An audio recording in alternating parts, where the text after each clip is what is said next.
আসসালামু আলাইকুম ওয়া রাহমাতুল্লাহ। প্রিয় শ্রোতা মণ্ডলী, আশা করি ভালো আছেন। আমিও আল্লাহ পাকের মেহেরবানিতে ভালো আছি।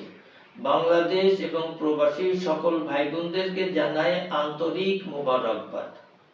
আপনার লিঙ্গ উত্থান হচ্ছে না, সারা রাত দাঁড়িয়ে থাকবে। আপনার বীর্য পাতলা, মাখনের মতো ঘন হবে। আপনি সময় পাচ্ছেন না, 20 থেকে 25 মিনিট সময় পাবেন। আপনি স্ত্রীর কাছে লজ্জিত, উল্টা স্ত্রী আপনার কাছে লজ্জিত হবে এবং ভয় আপনার কাছে যেতে চাবে না। শতভাগ গ্যারান্টি এবং চ্যালেঞ্জ দিয়ে কথাগুলি বলছি। অনভিজ্ঞ চিকিৎসকের শরণাপন্ন হয়ে হাজার হাজার টাকার ওষুধ খেয়ে যারা আর্থিকভাবে ক্ষতিগ্রস্ত হয়েছেন তাদের জন্য আজকের ভিডিও। মৃত্যুর আগ পর্যন্ত আপনার যৌনতা কমবে না, নষ্ট হবে না ইনশাআল্লাহ। এমন 4টি উপাদানের কথা আজকে আপনাদেরকে আমি বলবো।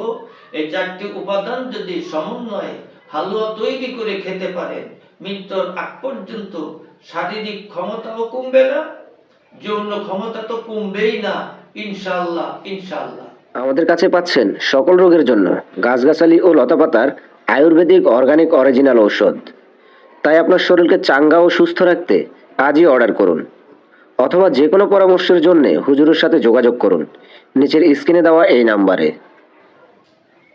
ছোট্ট আরেকটি কথা বলে নেই, কখন কিভাবে খাবেন সে কথা বলার আগে, সকাল 8টা থেকে রাত্র 11টা পর্যন্ত যে কোনো বিষয়ে সুপরামর্শ নিতে পারবেন এবং ওষুধের অর্ডার দিতে পারবেন।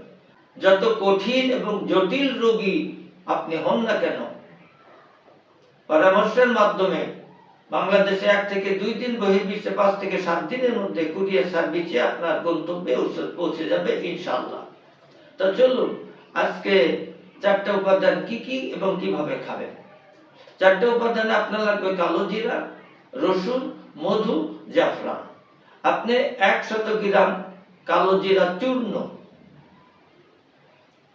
তার মধ্যে দিবেন 100 গ্রাম থেতো করা রসুন, তার ভিতরে দিবেন 2 গ্রাম জাফরান, পরিমাণ মতো মধু দিয়ে, অবশ্যই শতভাগ ন্যাচারাল মধু লাগবে। এই জন্য সারা বছর 1 নম্বর পিওর নিজের তত্ত্বাবধানে সংগ্রহ করা চাকের মধু সারা বছর আমার কাছে পাবেন, দাওয়াত দেওয়া হলো। এই 4টি উপাদানের সমন্বয়ে আপনি হালুয়া তৈরি করুন। হালুয়া তৈরি করে সকালে খাওয়ার পরে 1 চামচ, রাতে খাওয়ার পরে 2 চামচ সেবন করার পরে 1 গ্লাস কুসুম গরম দুধ অথবা 1 কাপ কুসুম গরম দুধ, অবশ্যই দুধটাও খাঁটি হওয়া চাই। এরকম যদি আপনি 2 থেকে 3 মাস সেবন করতে পারেন, প্রাথমিক যে কথাগুলি বলেছি কোনো সমস্যা থাকবে না। সুতরাং এরকম গুরুত্বপূর্ণ ভিডিও পাওয়ার জন্য আমাকে সাবস্ক্রাইবের মাধ্যমে, শেয়ার কমেন্টের মাধ্যমে সহযোগিতা করবেন বলে আশা করছি। এই আশাবাদ ব্যক্ত করে আল্লাহ পাকের রহমতের উপরে ভরসা করে আজকে এখানেই শেষ করছি। আসসালামু আলাইকুম ওয়া রাহমাতুল্লাহ।